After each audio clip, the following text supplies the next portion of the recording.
Johnson & Wales University and the Distinguished Visiting Chef Committee proudly presents the Distinguished Visiting Chef Series, an educational resource and video reference library for culinary students and professionals.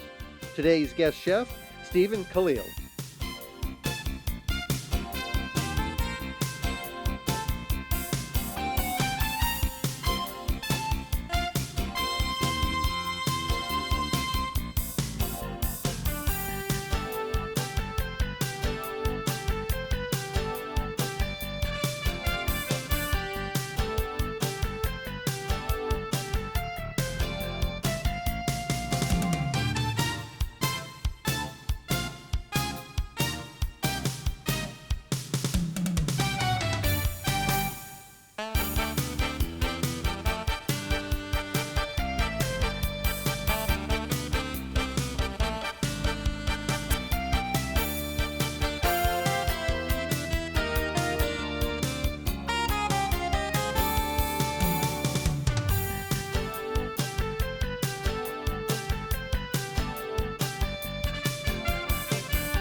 everybody doing this morning?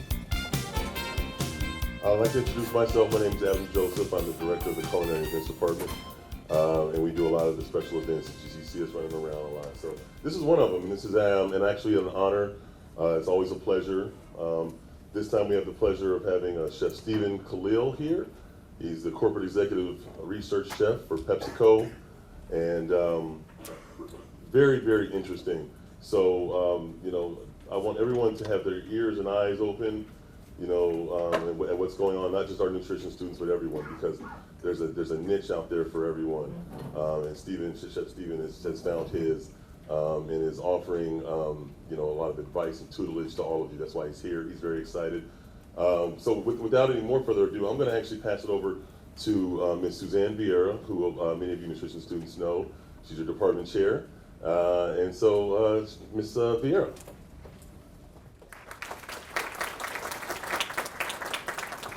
Thank you, everyone, and it's a really great honor to have a immediate past president of the Research Chefs Association here, Chef Stephen Kalil. He has extensive background in many industry segments that I bet many of you have not even thought about as being a possibility for a job at some point in your life. Chef Kalil is going to talk about his early background and how he got into the business, so I won't go there. But he started in his product development career at the Cheesecake Factory. We all know the Cheesecake Factory, right? It's one down the street, right? Right down the street, yeah. And developed some recipes and did some product development from there. There he moved to Vegas and actually developed recipes and products for the Grand Lux in Vegas and the Cheesecake Factory Express in Orlando. And from there, Brinker International started looking at him. Does anybody know what Brinker is? So you don't hear about these things. This is what I want you to talk about today. Brinker is a huge restaurant company, corporation. And anybody ever hear of Chili's? Okay, yeah, you know Chili's. Well, Chili's is part of the Brinker brand. And so Brinker courted Steve and Chef Kalil, and he went on to do product development for Chili's. And from Chili's, he moved on to Frito-Lay and PepsiCo, where he is right now. So he's got some amazing potato chip stories to tell. And guess what we had as one of our apps last night? Some fresh rosemary potato chips. Yes, They were good. I wish I could get $7 a bag. So, without further ado, I am so honored to have Steve here, Chef Kalil, in part of our world, which is the product development world of the culinary nutrition degree. So, Chef Kalil, it's all up to you. Thank you. So, I had a very good morning, everyone, by the way. Y'all feeling good? Yeah. How many of you are nutrition students here? Oh, and you're all sitting in the back. I thought you'd be sitting in the front. Oh. Okay, we can blame Chef Adam. I had a very unconventional start in the food service industry because I grew up in the food service industry. My father and my mother and my grandfather started a wholesale food business, grocery store, and restaurant business in Detroit, Michigan, specializing in Middle Eastern pastries and Middle Eastern foods. And I got to unload the trucks and scrape the pans and do all the grunt work before I was allowed even to enter the kitchen. And I said, heck with this. When I graduate high school, I'm going to college for music. And I did. I graduated from Berklee College of Music right in Boston, Massachusetts. How many of you are familiar with Berklee? I graduated from Berklee with a Bachelor of Arts major in songwriting. I even went to California for a little bit and worked in the music business for a couple of years. I worked for a gentleman named Lionel Richie.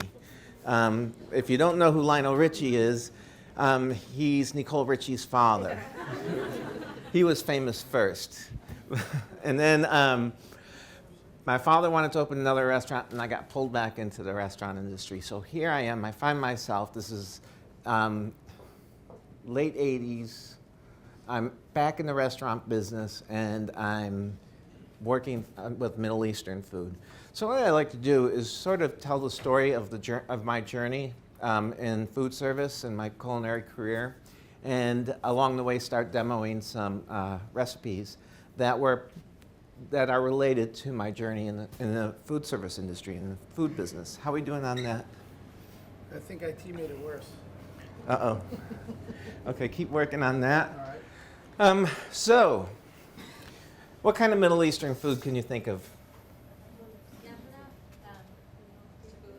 Tabbouleh? You said what? Oh, okay. We call, and in Greek they call them domas, and in Lebanese they call them wada arish, paper of leaves or something like that. What else? Couscous, baklava. Moussaka is Greek, but yes, it's close to Middle Eastern. Baba ganoush, hummus. What's a vegetable burger that you would make a sandwich out of? Falafel. Why don't you turn to the falafel recipe in your booklets? And I'm going to demo falafel. And I will tell you, if you've had falafel before, how many have eaten falafel? How many have made falafel? What ingredients go in falafel? Right there in front. Right, yes. What else? Cumin? Parsley, what else? You can have cilantro in there. Onions, yes, I like it. What I love about your recipe is you are actually using vegetables in there. Most falafel recipes, most restaurants that make falafel will just grind up chickpeas, put some seasonings and parsley in it and garlic and call it a day. We are going to make falafel the way my mother used to make it. Right here I have dried garbanzo beans and dried fava beans that have been hydrated overnight. They were soaked in water and allowed to just rehydrate overnight. And I'm going to put those in the food processor. And basically that is the base for our falafel. So we need to grind that into a paste. Okay. I think I need the insert for this to work. Were you missing, Chef? Yeah, it's. It was working just a minute ago. I Was it? tested Yep. Oh, maybe this goes in the front? Yes. That's see? How many chefs would it take to food processor? Watch this if you want. Thank you. And we're going to grind that down into a paste, and we'll take it from there. How's the computer going? Professor Vera is starting hers up. We're going to get you on with that one. Oh, okay. We will have to go onto the website to show you videos. This recipe happens to be one that you can taste. We have some tasting portions for you, so we're very excited about that. I washed my hands, but I'm going to do them again.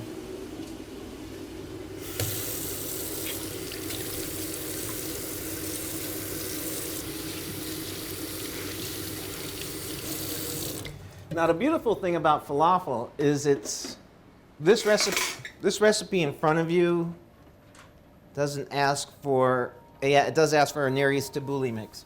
If you don't use wheat, it is gluten-free. I like to use wheat. I'm not going to demo it right now with wheat, but the recipe you're going to taste actually has bulgur wheat in it,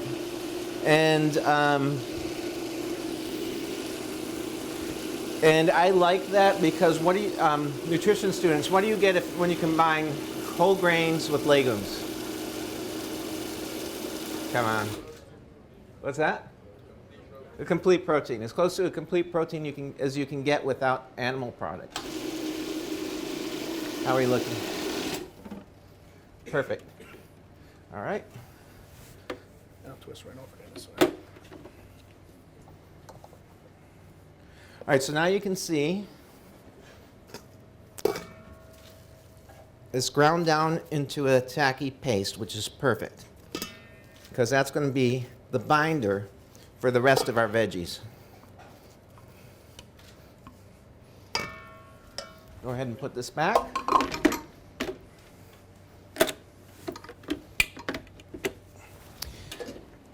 And I'm going to add to the food processor now some chopped onions, some chopped garlic. Can never have enough garlic. Some celery. Now these have been chopped fine. You can chop them coarse. I have jalapenos, red bell pepper. And the reason you can chop them coarse is because you're going to pulse it in the food processor. A lot of parsley, and it's going to be a very fine mince by the time you're done. Some more parsley. And then here, just get that down in there. Lid back on, towards me, and pulse.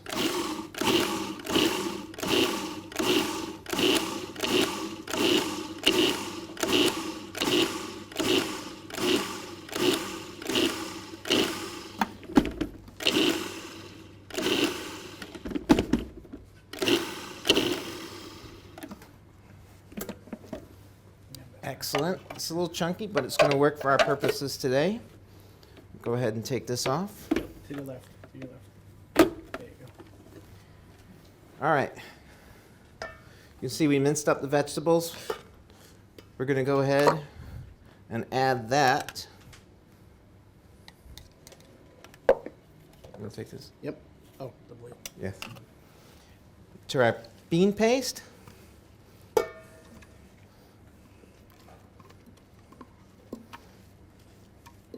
And we're almost there.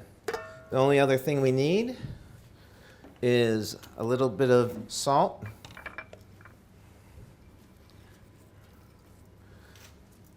A little bit of the falafel spice mixture, which you have a recipe for there. Now we're going to mix that up. I'm going to put on gloves for this because it can get kind of messy.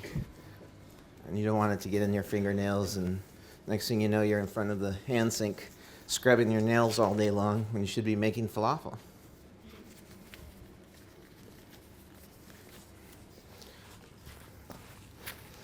And I wish you could smell this, because all those fresh vegetables, and maybe you can smell it, the garlic, the onions, the parsley, the celery, the red bell pepper, the jalapeno, they're all just working their magic into this paste mixture here with the fava beans and the chickpeas.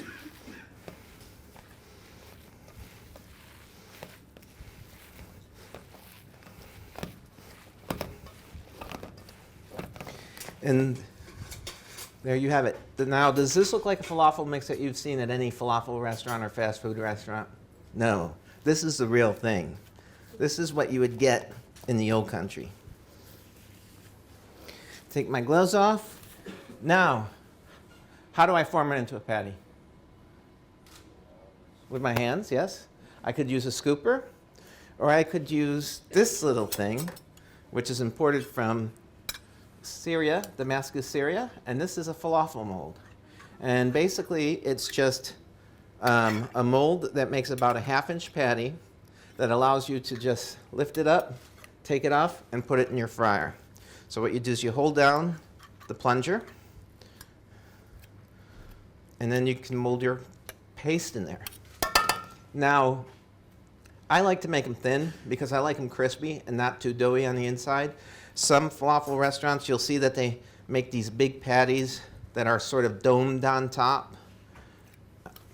I don't like that. That's just a little too much for me, and it takes too long to cook. So we're going to keep them thin.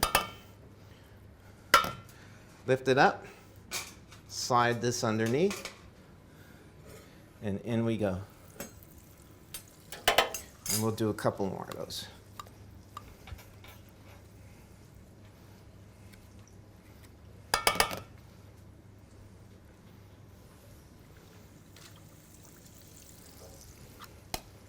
Now, we made 140 of these that we've cut in half.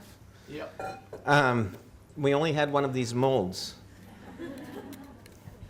Colby was the one who actually did it, which is fine. But we did we got smart. I think by 120 we started to get good. He was getting good, but he was just plating them on sheet pans. And we froze them.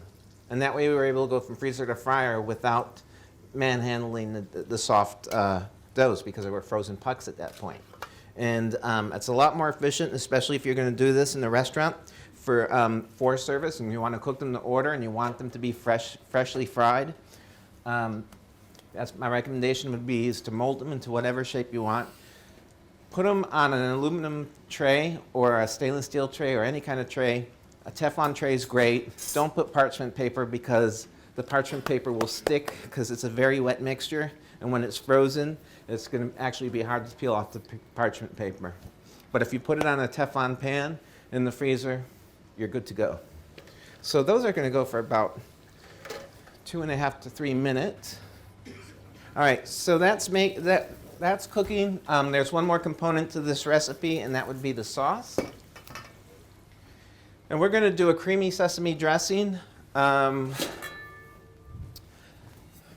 It's based on a dressing called tarator. Tarator is tahini. It is tahini, lemon juice, garlic, and primarily that's it. Some recipes call for yogurt. I'm going to do a recipe that calls for yogurt and cilantro and garlic and olive oil.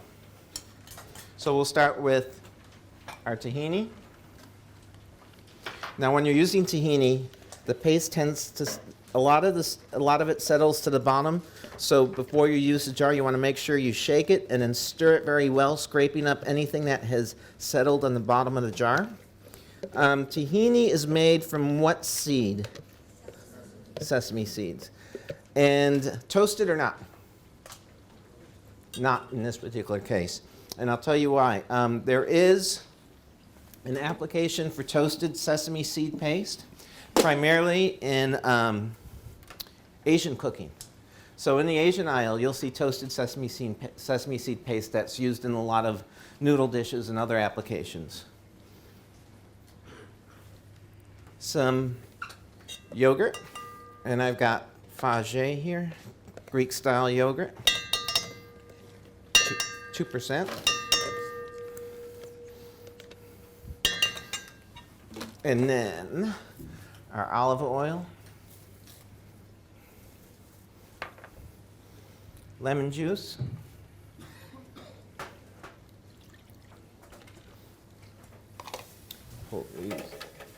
almost there, garlic,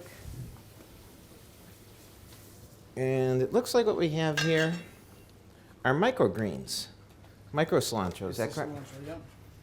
That's going to add a nice touch to this, so we'll just throw that in there. Let me look at these. Got a landing pad for you too. Thank you. Color's getting really nice on these. Another second on those. Start mixing this with our spoon.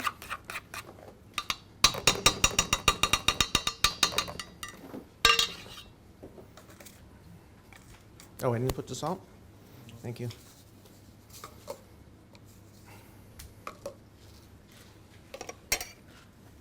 And then the whisk.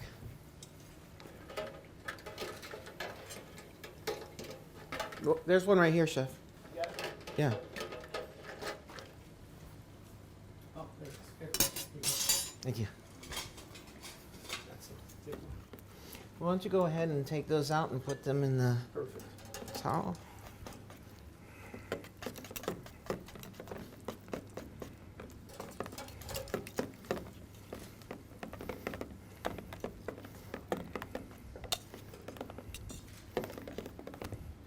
Now, if it gets too thick, and this can happen depending on the thickness of your yogurt and the thickness of your tahini, you can simply add a little water to get the desired texture, so it's a little more like a dressing, like this is here.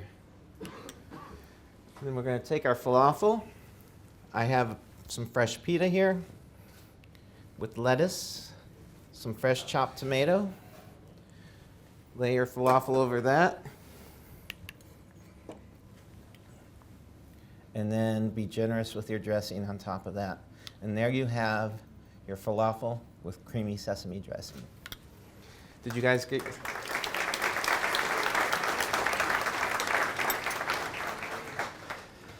This is a logo for my father's restaurant and some of the food that he specializes in. That's actually stuffed squash with lamb and rice that's cooked in a tomato sauce, sometimes with mint. The grape leaves we were talking about earlier, stuffed grape leaves, and a nice piece of baklava there. We're going to come back to the pastry part at the end of my presentation, and we're going to show you, actually I have a special guest that's going to show you how to make a dessert called kataifi Burma, which is nuts that are enrobed in what looks like a shredded phyllo dough, but it's called kataifi. And then it's baked in clarified butter and then dredged with this wonderful syrup. And you're going to be able to taste that today, later on today as well. So what next for Stephen? Chain restaurants. So I went from 1 or 2 mom and pop restaurants, a small, modest wholesale business, all the way to being involved with one of the highest grossing restaurant chains per unit in the world, Cheesecake Factory. Cheesecake Factory, we'll do the mushrooms next. Cheesecake Factory, I don't know how many of you know this, but Cheesecake Factory has, there's about 200 units now. When I started, there were 20 units. Everything is made from scratch in each restaurant. And there are about 150 different menu items. The menu is 22 pages long. You've guys been to the Cheesecake Factory, right? Now, it's a very interesting thing because at this part of my career, I was a trained songwriter. I wasn't a classically trained chef, but I worked a lot in the kitchens, my father's kitchens, ran the restaurants. And I think the story here is that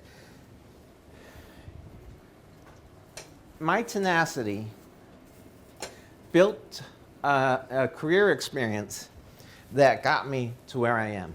So here's a guy who has not gone to a culinary academy, doesn't have a formal degree in culinary, knows how to cook.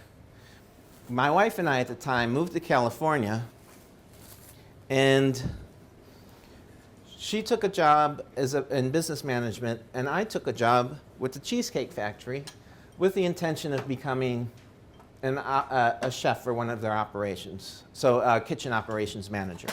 That's what they call the chef managers in their kitchens. But fortune came my way, and I was lucky enough to be recognized by the vice president of culinary while I was working in one of the restaurants.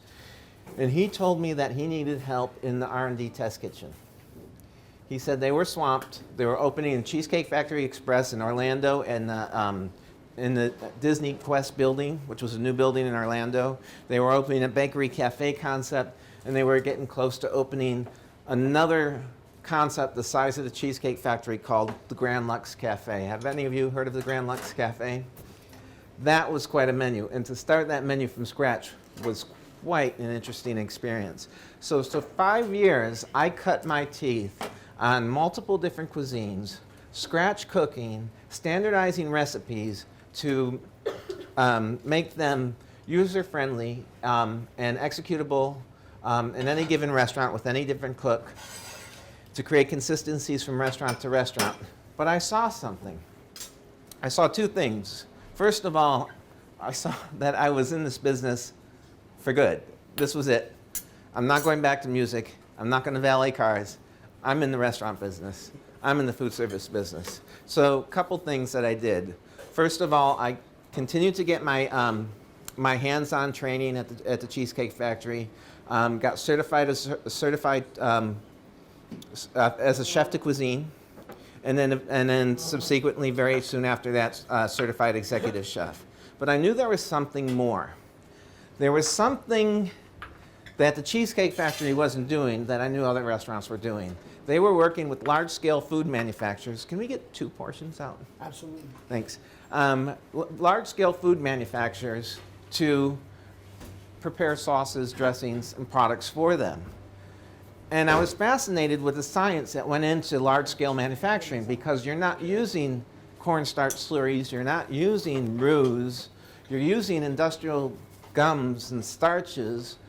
Scale up is not by cups and teaspoons, but by kilograms and 0.06 grams, so anything from a very small amount to a very large amount. The production wasn't 4 gallons, but more like 800 gallons.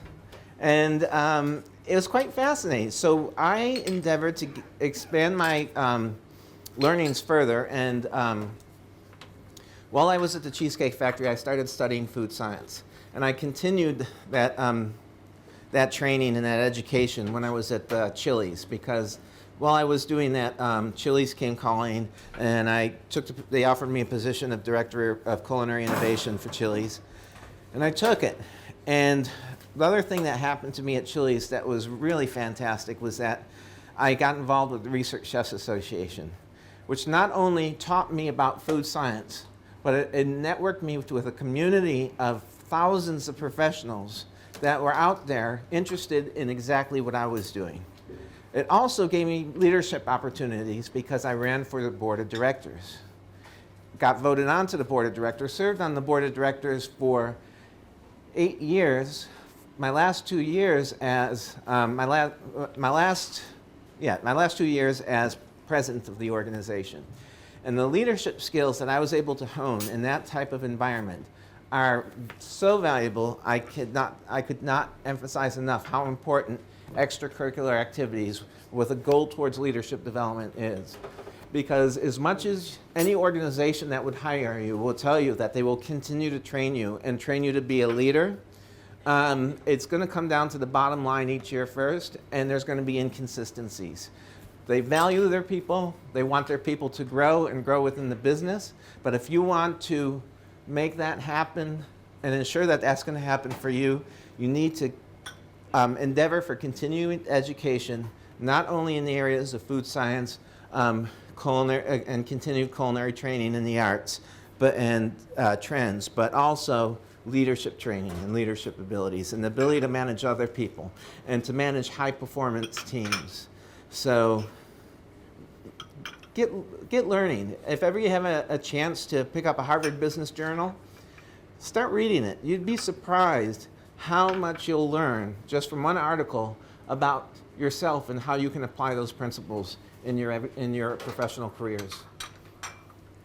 So here I am we'll go back to the Cheesecake Factory for a second. I'm at the Cheesecake Factory and we're making everything from scratch. Well, that was quite an interesting and hard operation to run, because you'll have 12 prep cooks working almost around the clock, doing 47 sauces and soups. You'll have 12 to 15 line cooks setting up their stations to cook foods a la minute.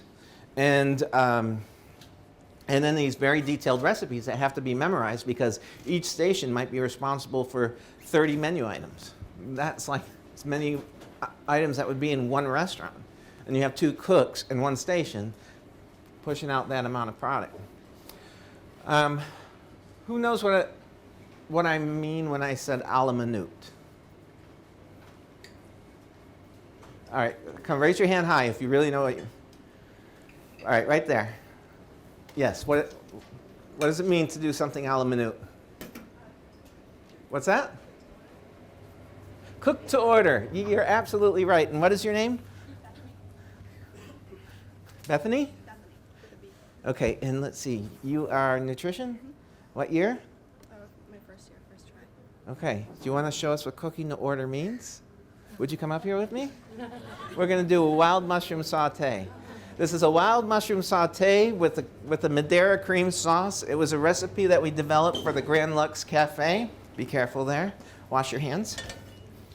And it was a very popular appetizer. We looked at a lot of different recipes, some using Pernod. I mean, it's a basic wild mushroom saute recipe. But In this particular case, we're using Madeira and cream and chicken broth. But here's the rub. Look how many ingredients are going into this a la minute recipe. And this is typical at the Cheesecake Factory, that you would start off. All right, let's go to that recipe in our books. Yes, well, you move her mise en place over there. And we're going to cook this together, Bethany. Are you okay with that? Yeah. All right. Thanks, Matt. All right, so we're heating up our pans. It's very important to start with a hot pan. And Bethany, we're going to start by putting a little bit of olive oil. Go ahead. And then for a little more flavor, we're going to add a little bit of butter. Bethany, does she have a spoon or a spatula she can use? Absolutely.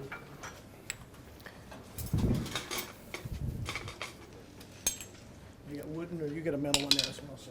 Okay. All right. Just sneak the rest of these out of here. Yep. Does it look hot yet?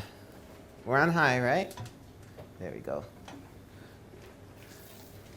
All right, so this is about a 6 to 8 minute dish made to order, just because of the nature of the ingredients, the complexity, etc.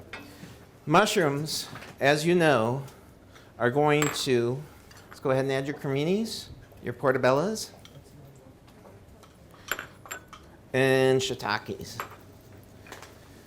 Now, we call this a wild mushroom saute, but really, all these mushrooms are farm raised. If I were to do this for myself at home, I would probably use some forested mushrooms or even farm raised exotic mushrooms like chanterelles. Now, notice how that soaked up all the butter and all the olive oil. See that? It just soaked it up like a sponge. All right, go ahead and season your mushrooms with a little salt and pepper.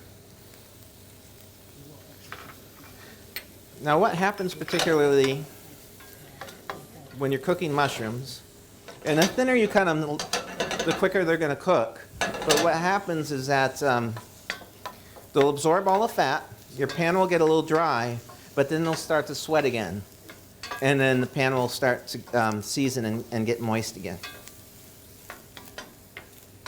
How are you just doing? A little extra oil if you need it. Okay, let's do that. A little extra here for me, and then a little extra here for you. Okay.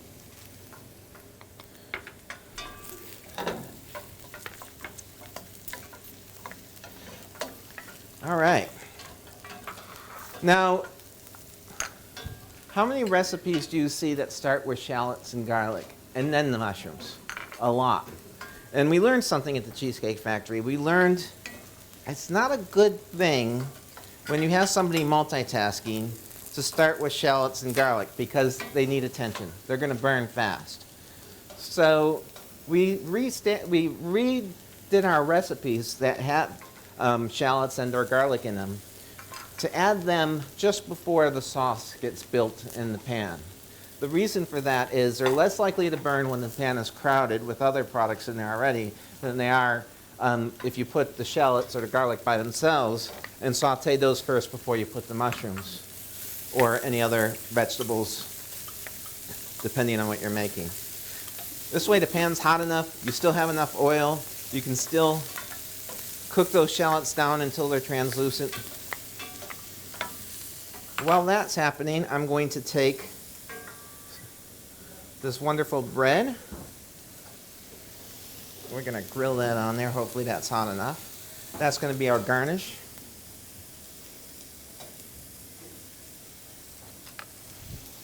And then we'll just grill it with some olive oil like bruschetta. All right, I think our shallots are ready. Got to read my own recipe. All right, next, the flavor and the sweetness, Madeira.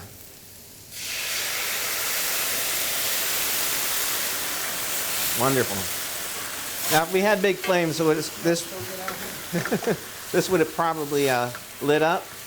I'm not a fan of, especially if you're using iron pans, I'm not a fan of having your cooking wine or your cooking spirit flame up because it tends to get carbon flavor into the food products, and that's not an enjoyable thing. We want to continue to cook this Madeira down until it's syrupy, at which point we'll add our.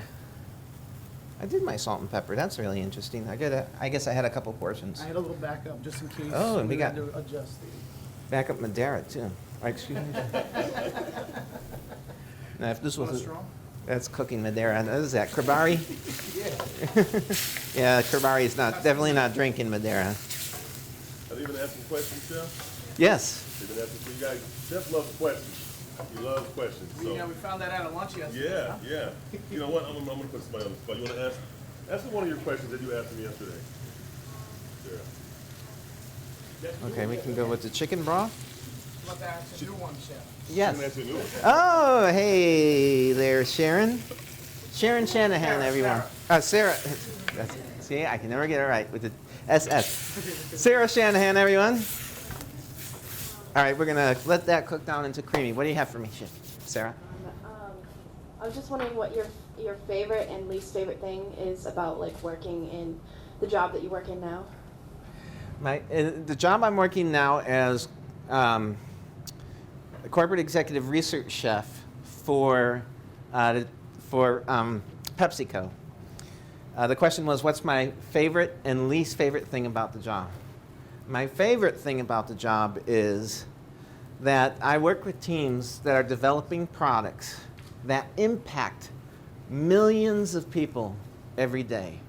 Think about it. Think about the product portfolio, from Lay's to Sun Chips to Tostitos to Ruffles to Roll Gold to Cheetos to Pepsi to Tropicana to Naked Juice to Izzy Beverages to Quaker cereals. It's a $60 billion company. The company just, we have a joint venture with Sabra Dipping Company, so we're in refrigerated dips as well now, and refrigerated salsas. And I don't know if you know it, just to give you an idea of the scale of the company and the volume of the company. Have you seen Tostitos salsa in the grocery stores next to the Tostitos chips? Frito-Lay is the largest salsa manufacturer in the world, just by virtue of the amount of salsas that we sell out of the grocery stores. We sell more salsa than Chili's, and I like that. So that's the thing that I like most about my job. The thing that I like worse about my job is that I can't employ everybody. I wish I could have a limitless staff and expose a multitude of young chefs and and professional chefs to the world that I'm working in at Frito-Lay and give them the training. So because I can't, and there are really no negatives. I mean, there are some of the office politics that you'll have to deal with, but yeah, that's not grilling so much. All right, we won't worry about that too much. But the enjoyment that I get out of training other up-and-coming professionals and exposing other established industry professionals to what we're doing over there is great, and I wish we could make a larger impact. That being said, we do have externship opportunities, and any one of you is certainly welcome to apply to do an internship at Frito-Lay's Flavor Kitchens, which I'll give you a little sneak peek of what the Flavor Kitchens look like. And we're going to work through Susan to set up a person here, a contact. That would be the liaison, right? Okay. All right, so we want this cream to reduce. Bethany, while that cream is reducing, would you like to plate up 2 heroes? I mean, once that cream is reduced, would you add our parsley and thyme to both of them? Yeah. And do 2 hero plates for us? Second one? Yep. And How's the bread look? Russ, will you help her with that? Absolutely. I don't know if we're getting much color on this bread, but I want to go on with this presentation because I think there's a lot of interest in the interesting path that I've had in my career. And the learnings that you can take from that and apply to your careers. So here I am now at PepsiCo, one of the largest food and beverage companies in the world. But it wasn't easy. They knew they wanted culinary capabilities within the organization, but they didn't have culinary capabilities within the organization. They had vendor partners who had chefs, but they didn't have chefs working internally side by side with their food scientists. And the burning question was, and what they were trying to understand, what role does culinary play in products that are inevitably produced through the principles of food science, technology, and engineering? I was up against some very stubborn doctors of food science, doctors of mechanical engineering, chemical engineering, that have had a lot of success, 10 and 20 and 30 years tenure with the company, and have created products that have been very successful. What's a chef going to do besides screw things up by coming in and doing something that they can't replicate? Because chefs do that, right? Well, yes and no. Myth number one, what role does, we have testing methodologies that let the consumer tell us if a product tastes good and what we need to do to make it better. What's a foodie? Is anybody in this room a foodie? Okay, what makes you a foodie?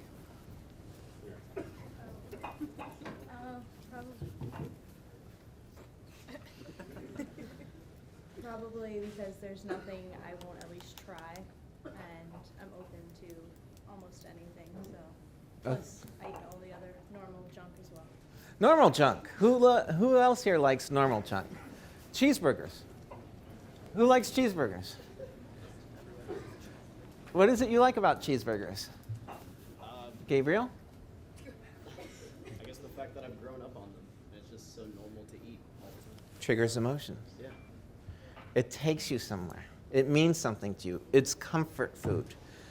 A foodie is someone who is aware of what they're eating and understands why they're enjoying it. We launched a cheeseburger Doritos that tastes exactly like a fast food cheeseburger.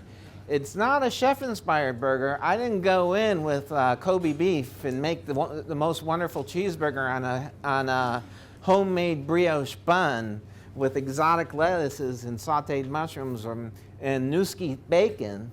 We went and we evaluated what is out there that people are experiencing, because the proposition was late night cheeseburger. Where are they getting their cheeseburgers late at night, McDonald's or Burger King?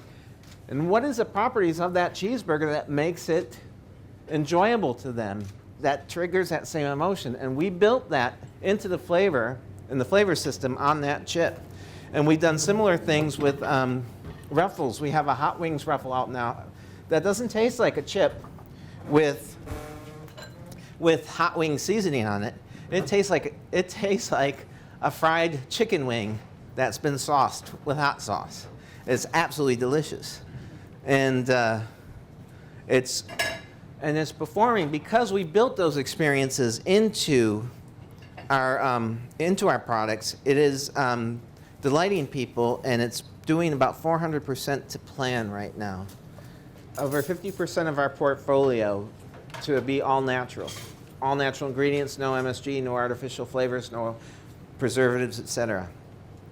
And we did that by applying the discipline of culinology, by having culinary chefs work side by side with food scientists to create these wonderful experiences that we're putting on our products. I built a small team. There's myself, Chef Mark Valiani, who was long bio short, executive chef at Spago in the 90s, has led many restaurants in San Francisco, including Lulu's, had his own restaurant in San Francisco. So we plucked him out of fine dining and brought him to be our creative workhorse at Frito-Lay. And he loves every minute of it.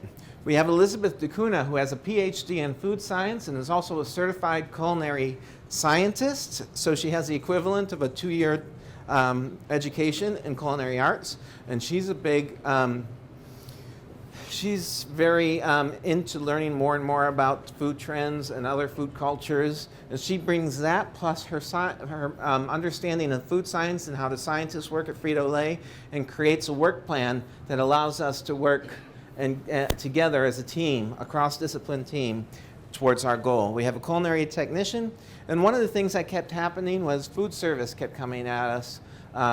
For our food service customers, Taco Bell, Applebee's, etc., have been asking for product innovation from our teams because they either buy Pepsi and pour Pepsi like you guys do here, or they sell bags of chips like Subway. So I had to bring in, at one point last year, a full-time chef consultant, and now we have 3 chef consultants. But it's still a small team, and we like it small because we have friends in the business.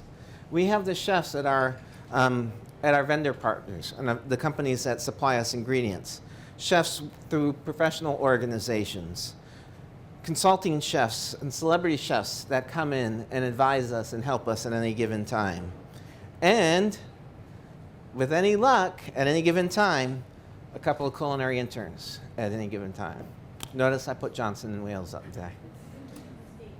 Yes, you're welcome. And wonderful thing happened a little over a year ago. We opened up an $8 million culinary innovation center with a world-class test kitchen and integrated conference center. We loaded that up with tons of storage space.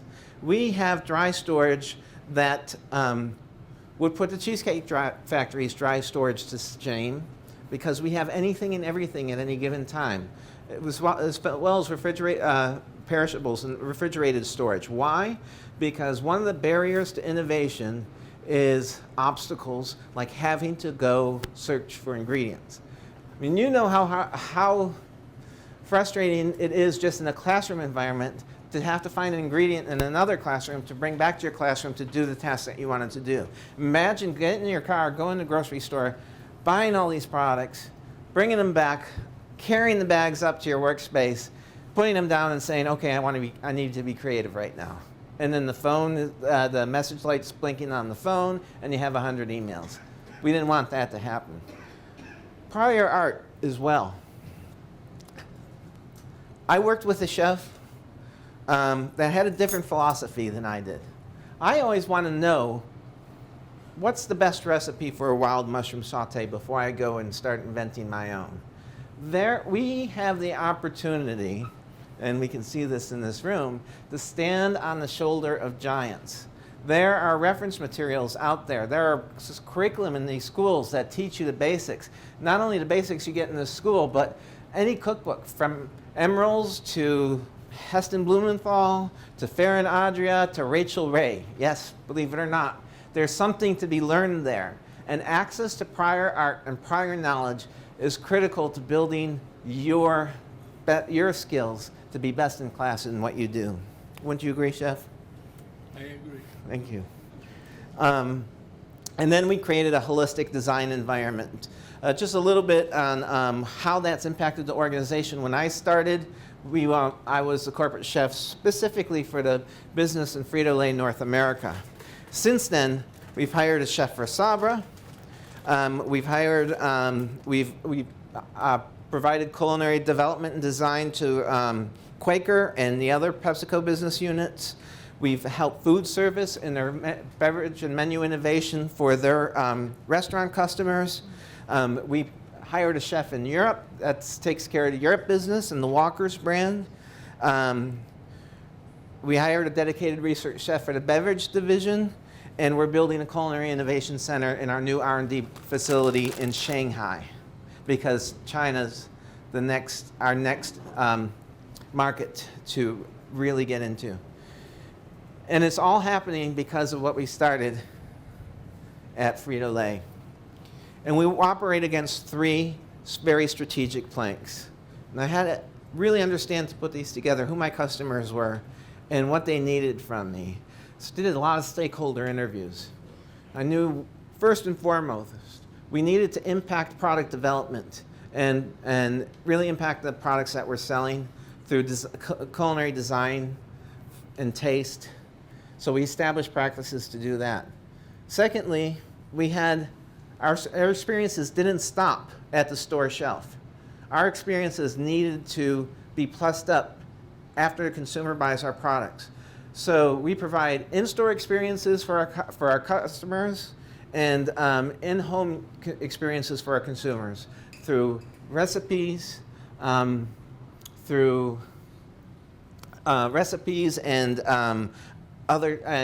cooking solutions. And things like that don't happen without the resources. Our conversion cost us money.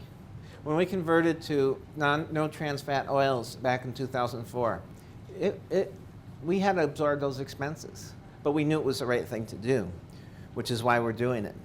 The other thing is we established a culinary culture by providing culinary training opportunities for our food scientists, not just in Frito-Lay, but all over the world by hosting culinology classes at our Culinary Innovation Center so that they don't have to take their own personal time, nights and weekends to do so. And talk a little bit about integrating culinary into product development. When I started with the company, they would start with understanding what the consumer needs were, come up with ideas and products that would fit those, test the ideas with the consumers, create the products, and launch them. We have enhanced this process through a process that we call iCrave. iCrave is implementing culinary creativity to assess, validate, and execute flavor. And we've shortened the time it takes, but we've we've reinforced the rigor. So culinary is leading product exploration and ideation by providing real culinary illustrations of what foods, what flavors and forms and products can be ideated around, and then helping create those into prototypes, and then helping create those into gold standard flavor profiles. I told you about the hot wing. Well, the hot wing on the Ruffles wasn't just my version of a wing that I like. We scanned what consumers are. We researched where consumers are eating wings. Wing Street from Pizza Hut, Domino's, Chili's, even Buffalo Wild Wings. And they're not all the same flavor. They're all different. And we needed to understand what is the one execution that's going to resonate with everybody. And to do that, we created multiple executions and went back to the consumer to find the ideal, iconic hot wing flavor. And that culinary gold standard reference actually became the product and the flavor seasoning on the chip. And new chips that we come up with, multi-grain, we have a 6-grain with ancient grain sun chips that is in Target right now that's going to be launched nationally. That's absolutely delicious. This started with an understanding of how you work with grains as a chef and what the different grains bring as far as flavor and texture to the product, and what other flavors and textures complement that. If you're going to use onion, is it going to be caramelized onion with this particular grain? How nutty is the grain? And if it's nutty, do you need to avoid bitter notes or build some sweet notes into it? And we did a lot of that exploration with the food scientists who wound up formulating the product that became the chip. One of the other sort of viral things that we do on the internet is a thing called Fritos Pie Remix. And you can play that, but don't play the whole thing. Right, that one and the right there? Fritos Pie Remix. Can you scroll over? Yeah, we're gonna get a full page. Okay. Fritos Pie Remix is an idea that PR came up with. And it was to get consumers involved, get them interested. And the idea here is that somebody submits an extreme ingredient, and I have to come up with a Frito pie. So I decided to do a Southwest Benedict Fritos pie. And I decided to do that with chorizo. And Fritos is the base, turkey chorizo, scratch-made turkey chorizo as the protein, poached eggs, and a green chili hollandaise sauce. And I'm going to demo just really quickly how you can make a homemade chorizo. You can use turkey, you can use pork, you can use lamb. It's all about the seasonings, some vinegar, some garlic, some pepper, chili powder, cumin, I believe cinnamon, allspice. Now, because I know exactly how much salt I need, I'm going to go ahead and add it here, and a little bit of chipotle. And then we would just evenly mix those ingredients together. Add our turkey.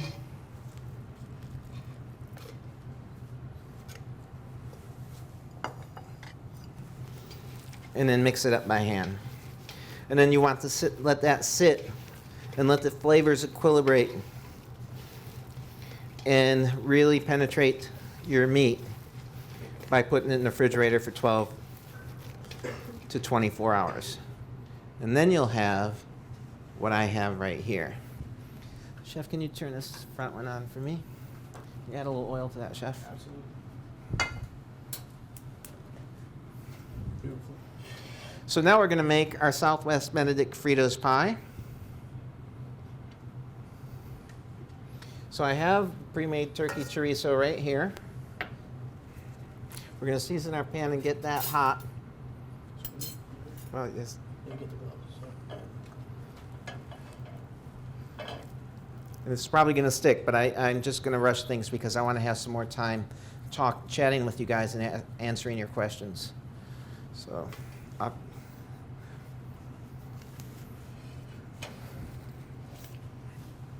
this can go. BTUs aren't very high on this, are they? It's a super thick bottom pan as well. Is that what it is? Yeah, it's going to take a while. So we're going to brown this chorizo a little bit. Let me go ahead and do that. Okay, so while that chorizo is browning, Chef has made me a really wonderful hollandaise sauce here. Let me just wash my hands again.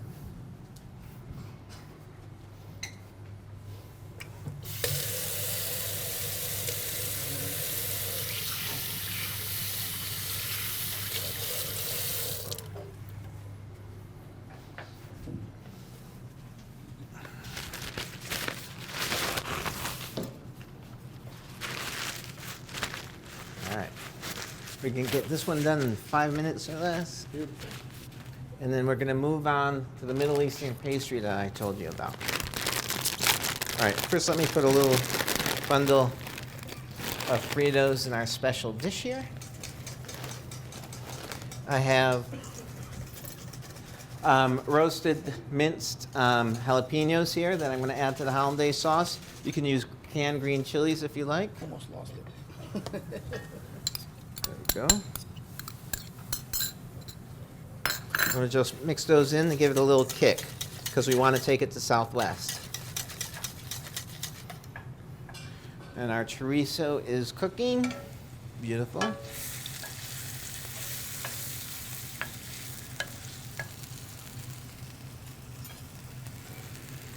Let's flip this over without splattering all over the place.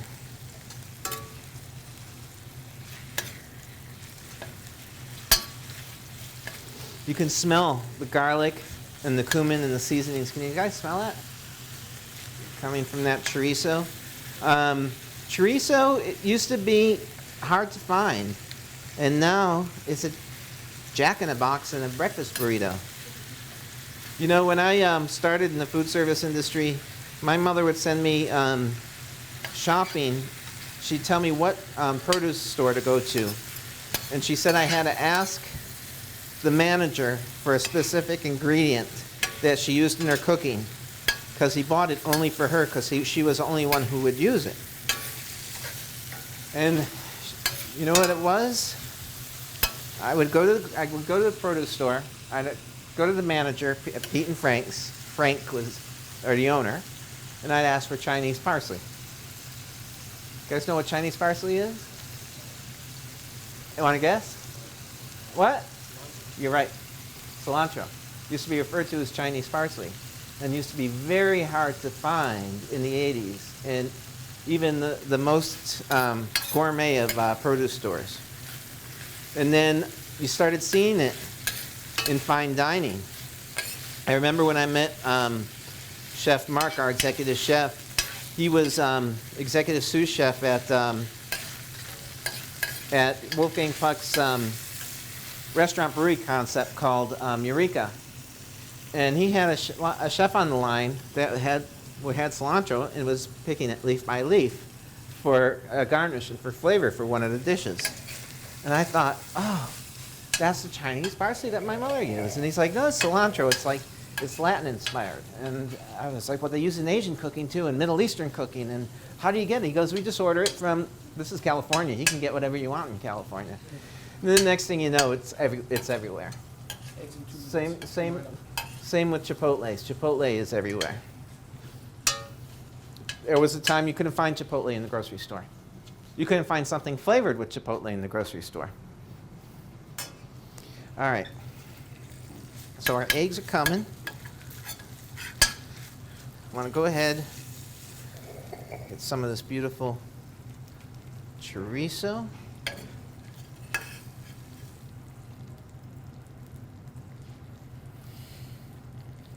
Now you see where we're going with Benedict? You got your carb, whether it's a corn cake, and you could use like a sweet tamale corn cake would be a wonderful base with this.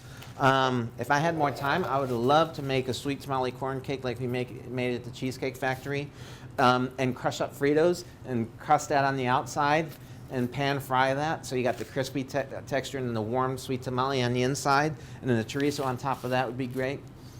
The other thing I want to point out, if you're taking notes, this chorizo, you can do a lot of things with it. Again, you can put it in the breakfast scramble.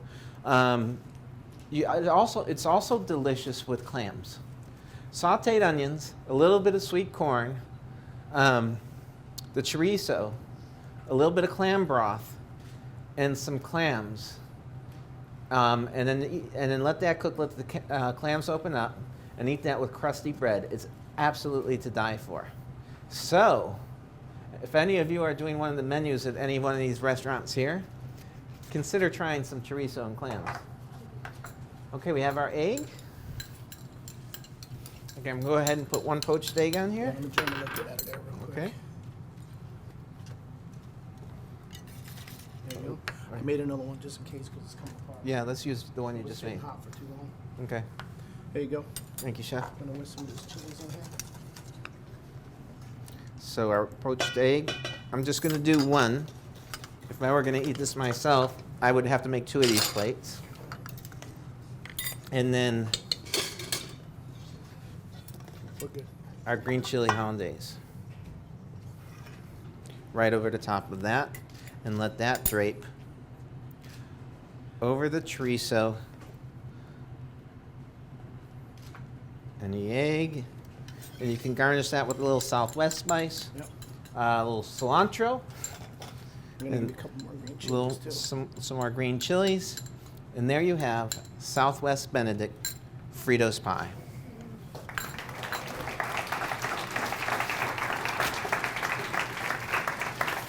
All right, with that, I'd like to introduce Jessica. Will Jessica come up here? Can we get some kind of nuts? Do we have nuts? Yeah. So Jessica is our scholarship recipient. Oh, she's in the back. Susan, can you explain this? Because you know better than I do.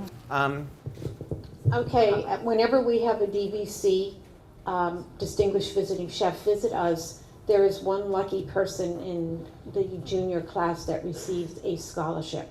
So Jessica McDonald, who was on our RCA, Research Chefs Association team, Johnson & Wales team, who came in second out of 24 teams that competed during spring break in Atlanta, is the scholarship recipient. She's a junior, and hopefully she'll make the team again next year. So Jess is going to come out. Jess started out as a pastry major. Miss Jess. She began as a baking and pastry major here at Johnson & Wales, but then converted to culinary nutrition because she said it's all about the science. So Jess is going to do a little demo today. She found out yesterday that she was doing this today. Jessica does a better job than I can. I cannot make this. I have not had the time to practice. I was washing dishes at the time that my father was explaining to me how to make this, and he never trusted me to make this particular pastry called Kataifi or Burma. So I had to just videotape him. And we had Jessica try to make a few rolls herself yesterday. So what she's going to do while you're watching my father demonstrate this next recipe, she's going to play with the Kataifi dough and try and make some rolls there. So here we go. The first and foremost expert. Pistachio and walnut caramel. We're here with Steve Kalil of Steve's Backroom Restaurant. Now Steve's got in front of him some Kataifi dough. Now, this Kataifi dough is defrosted to room temperature. Is that correct? Yes. And then it's laid out the way it's folded, right? The way it's folded in the pack. And all the, what's that on the side? All those leftovers in the bottom of the bag? You leave those on the side? We use them as fillers. I'll show you how we go as we go along. Okay. Now here's the filling for what? The pistachio? Yes. We take strips. It all depends. Well, this is Sorry, I tried to get a stool. this one. We're gonna make like 14 lines in here. Make them like a thin one. We could make them thin. We could make them heavy or thick. But this is gonna work on a thin Kataifi. You're talking about how Thin much, line. when you cut it, how much dough is between the end and where the filling goes? How thick the dough is from the filling out to the edge? Okay. Are these going to We lay it down like this. Are these going to be bite-sized or regular size? Right size. Bite-sized, okay. You could use them either way. If you use them on a regular size, you just cut them longer. And we just fill this in a little bit so the nuts wouldn't fall off. Okay. Now you were saying About 18-inch length for the whole thing. for the bite size. 18-inch don't make no difference whether it's pipe or Oh, so you said if it was the regular size, will you be just the same type of thickness, it's a little bit more. So those fingers stay at the end of the roll. Always, while they roll. And the others just guide the twist. Now he's doing a very shallow angle. And he's going to tell you why in a second. In perfect length, of course. Yep. Very important, listen to this. They're gonna mess up about 10 phases for this. So we'll watch him roll one more. Right, I'm going to come around and get this from the back.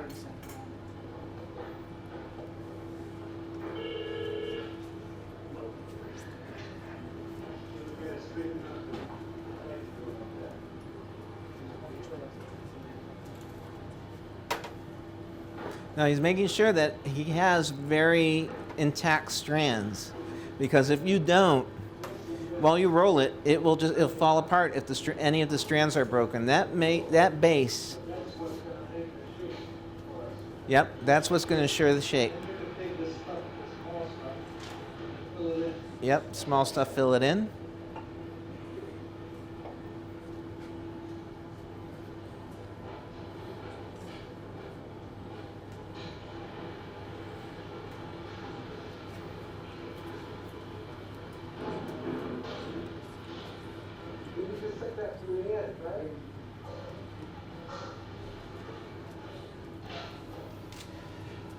Now he's going to go and put his nuts again.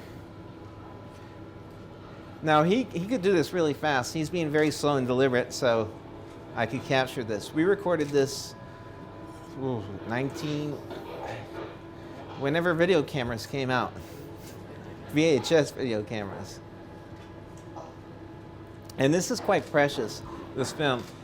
You can't find this on YouTube. You can't, I scoured everywhere. I can't find photos of how to make this pastry. I can't find videos of how to make this pastry.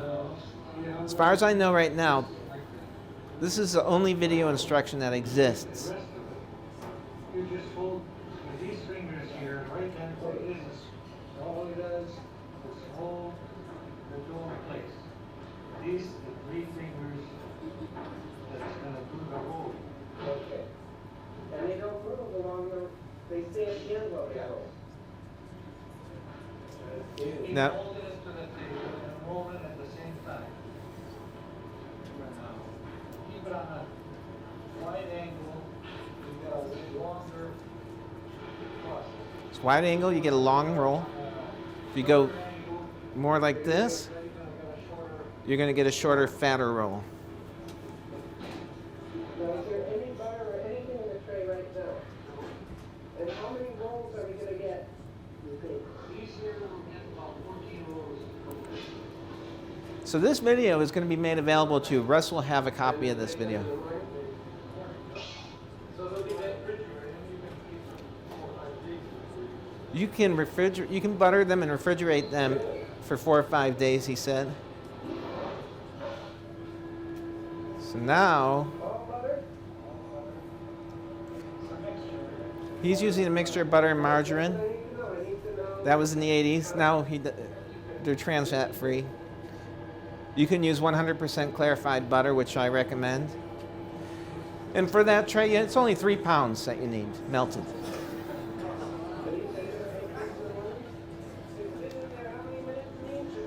It's been in there 15 minutes. Now a niece, who works for my father, is finishing them off. Starting to turn, but not quite golden. He turns them in the oven. Depending on if you have a convection oven, you probably won't have to do that. Okay, here we are. It's been in how many minutes? 20 minutes. You're doing what now? You're draining the butter. Straining the butter. Okay. Now you notice how molded that was? I mean, that's pretty compact. One of the keys to making this pastry is what you're going to see right here.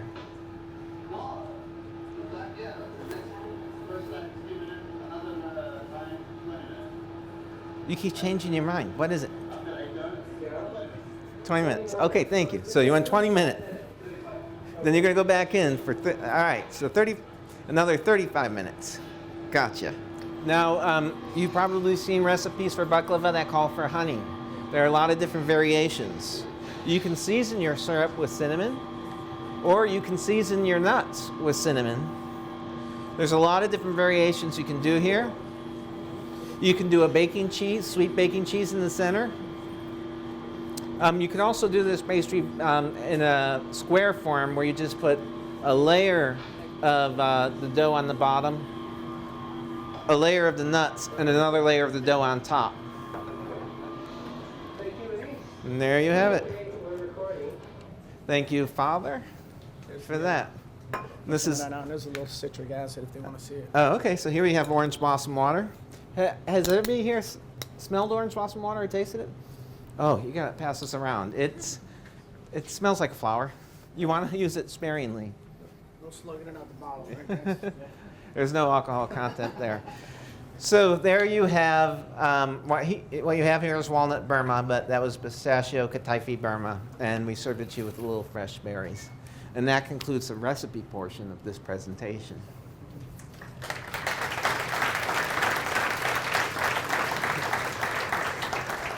So now, thank you, Chef. I understand there wouldn't even be a program without this great man right here. And he has a lot of stories to tell. I wish I could go out to dinner with him again tonight. Thank you, Chef Stanley. Thank you. All right, questions? I know you came here with questions because some of you are assigned to come here with questions. Stand up if you have a question. We'll bring you the mic. Make sure you guys speak into the mic so everybody can hear the question, all right? How many menus have you designed? Well, that's a good question. our menu at my family restaurant, we designed from the bottom up. When I got to the Cheesecake Factory, obviously that menu was in place because they already had 20 units open, but we redesigned about 5 to 10 new menu items twice a year, and I worked there for 5 years doing that. We designed a Cheesecake Factory Express menu from scratch, and then the Grand Lux Cafe menu from scratch. I did a lot of work on that one. That one was a beating because the first restaurant that opened was in the Venetian Hotel, and it was a hotel's coffee shop, so it was open 24 hours. And the volume is incredible. I think they do about $25 million a year in that one location. They did one New Year's Eve, from morning through to New Year's Eve, they did, in one day, I think they did $500,000.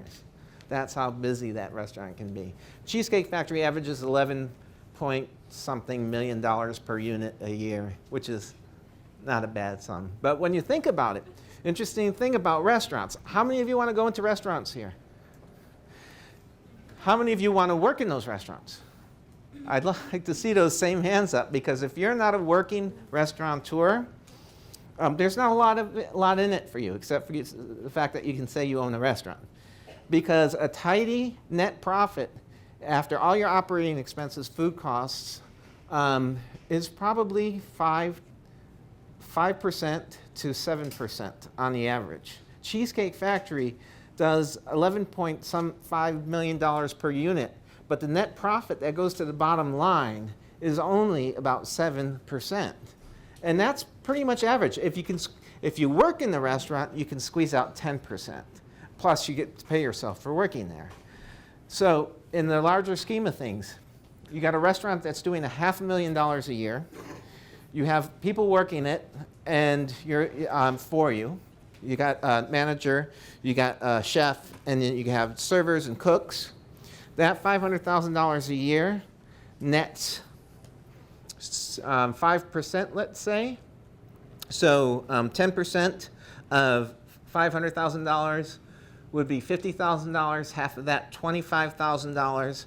So you've invested maybe $1 million, $2 million in a restaurant that's $500,000 a year, and you're only going to squeeze $25,000 out of that $2 million investment, unless you're working it. So there has to be a lot of passion in wanting to be in the restaurant business and run your own restaurant. In the meantime, I encourage you all to take advantage of experiences in restaurants that are already successful in running, because if you can cut your teeth on a lot of different restaurants and a lot of different styles of cuisine, understand small volume all the way to high volume and the pressures that come along with it, there's nothing you can't do in the world, in your careers at least. Another question? Actually, Dr. Sinise has a question. Down here? Doing the banner thing. Who is the person with the question? Hi. How do you pronounce the pastry dish name? Well, the dough is called kataifi. The dish is called, in some languages, in some dialects, it's called kanafi. My family tend to call it Burma. But most often you'll either see it recipes under kataifi or kanafi with a K. And a lot of the recipes you're going to find aren't going to be as detailed as this. They're going to tell you to put a layer of dough, layer of nuts, layer of dough, press it, bake it, etc.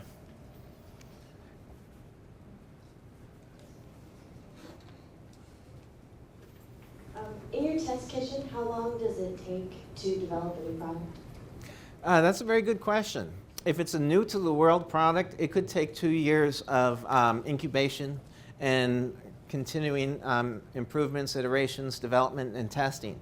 If it's something as simple as a new flavor for Lay's, for instance, we have Lay's regional flavors out there now.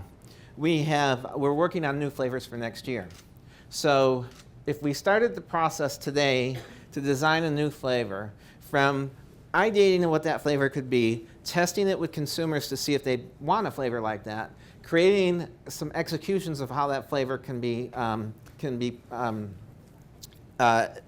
brought in, exemplified, and testing those variations with the consumers, then taking that gold standard flavor profile and delineating it into a very detailed brief, which we call a flavor experience map, for our seasoning partners, and they actually experience the flavors and create the flavors with us in the kitchen with real food analogs before they go and create the seasoning.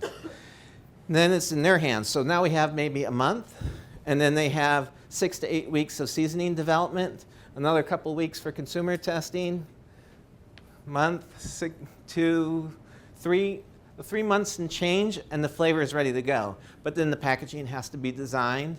And then there's the customers have to know about the flavor, so the salesmen have to do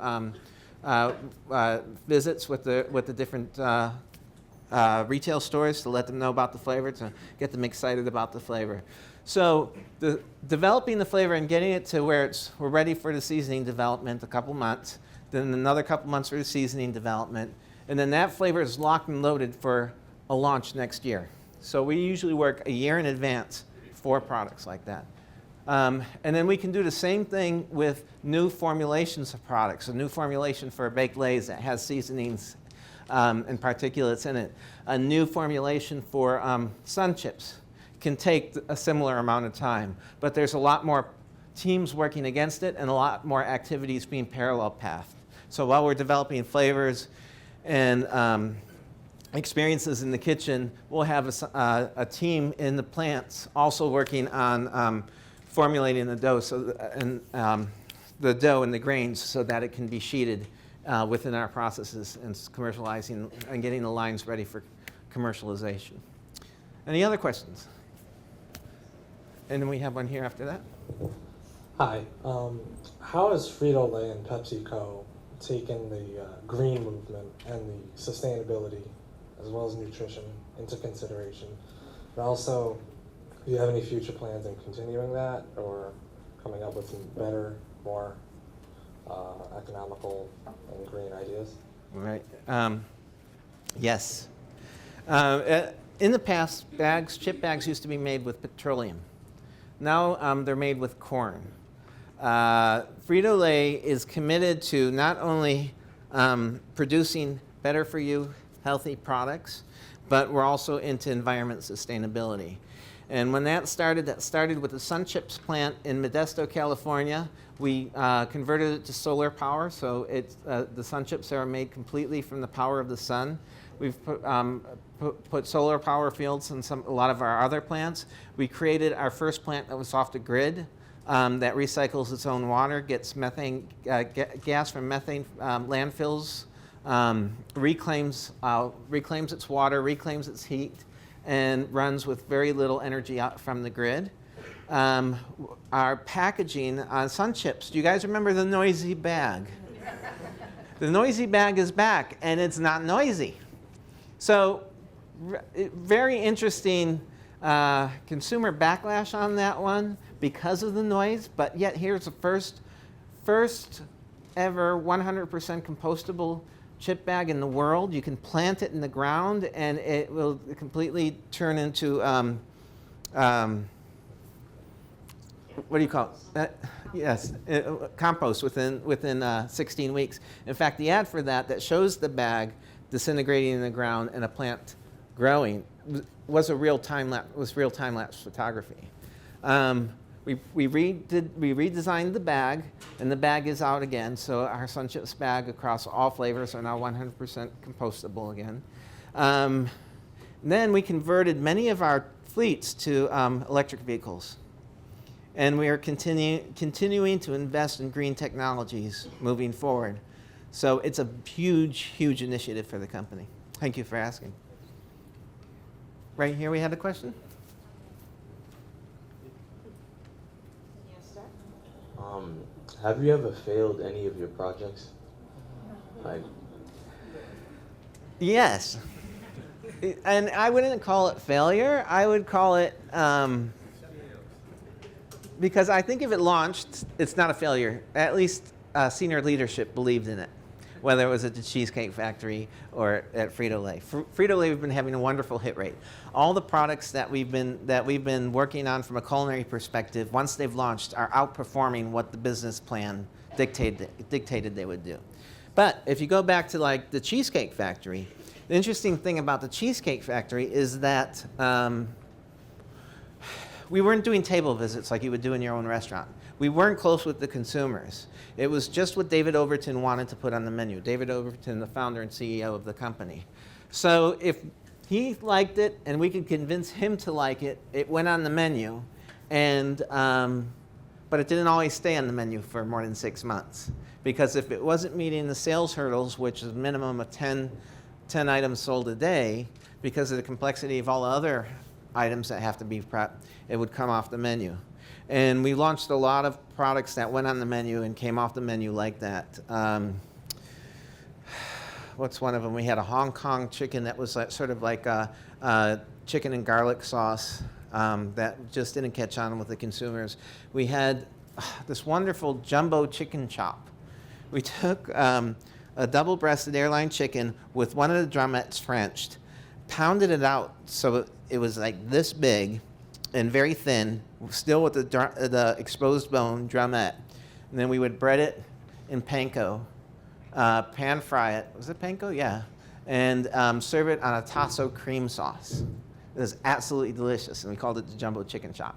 But people, it didn't catch on with people. So sometimes, you know, it's not really the dish as much as it is the clientele that's coming into the restaurant and what their preferences are. And the more you can learn about the clientele, if you're ever going to open your own restaurant, get close to your clientele. Create products and services that mean something to them. And you'll find every neighborhood is different. We have a restaurateur, Nick Bodavinas, who's a very fantastic chef in Dallas. He broke away from a large corporation that he was a corporate chef for, started opening his own restaurants. And the restaurants he opened, the first one was called Neighborhood Services. And if you go in there, all the servers, he's in a white apron with a plaid shirt and not a bow tie, a necktie. All the servers are wearing what looks like fraternity house or sorority house sweaters, or college sweaters. And the whole idea is that the menu of offerings and the whole style of service is there to service the needs of the surrounding community there, and it does very well. Then he took that restaurant and he put it in an area where there was a lot of young college students. Completely different feel, same style of food, contemporary American, but different twists on those dishes, different decor, and he made it very specific to that neighborhood. Which happens to be more of like a late night bar type neighborhood. Then he went to a neighborhood that was all office buildings and made a more corporate environment to that one with a menu that would appeal to executives for large corporations. So he's very successful because before he even opened his doors, he did his homework and understood who his customer was going to be, who he was going to market it towards, and how he was going to meet their needs and make it delightful for them. Another question? Actually, we need to finish off, actually, because I think a lot of these students have to get to another class. Okay. So what do you guys think? No?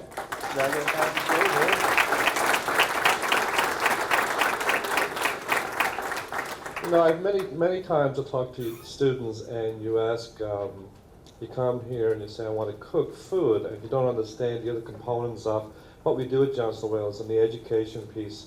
And I hope you understand when you listen to something like Chef here, that you understand that the education is actually as important as the cooking component that you're learning here.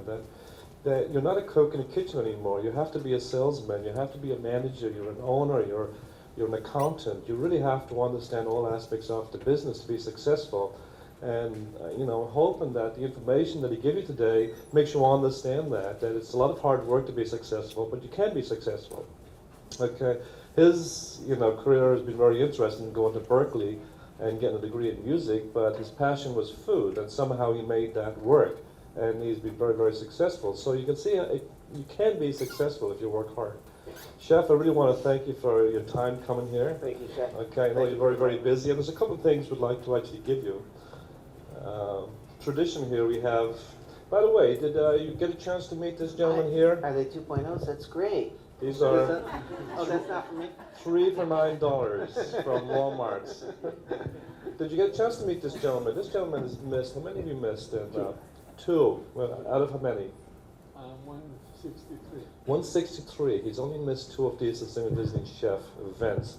Stanley Nikas was instigated. He was probably, you probably were the first person who founded this or brought the idea to the university of doing the DVC. And, so Stanley at 87 still shows up and still works the DVCs for us. And Stanley, I thank you because you've been great friends to the university.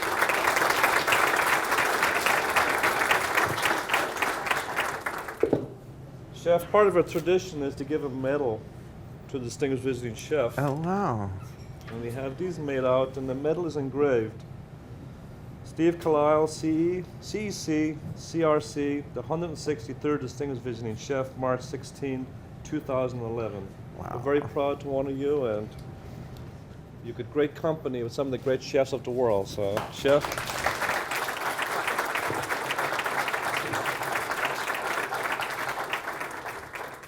I'd also like to give you the certificate, Johnson Wales University, College of Culinary Arts, Providence, Rhode Island. Be it known by those present that Steve Kalil, CEC, CRC, is hereby presented the Distinguished Visiting Chef Award for his outstanding commitment and contribution to culinary education. Thank you, Chef.